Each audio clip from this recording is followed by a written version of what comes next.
আয়াতুল কুরসি পড়ে ভুলেও একটি কাজ করবেন না, ভালো করে স্মরণ রাখবেন।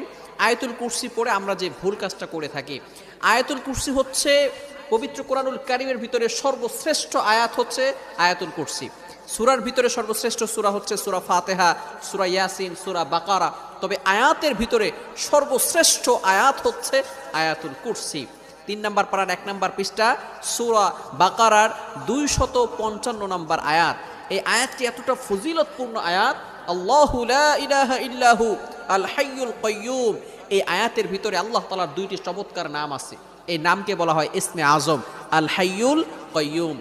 আল হাইয়ুল কাইয়্যুম যদি কারো দোয়া কবুল না হয়, আপনি যদি ইয়া হাইয়ু ইয়া কাইয়্যুম আল্লাহ তাআলার এই 2টি নাম চমৎকার ইসমে আজম 2টি নাম পড়ে 3 বার পড়ে যদি আপনি দোয়া করেন, আল্লাহ তাআলা আপনার দোয়া কবুল করে নেবেন।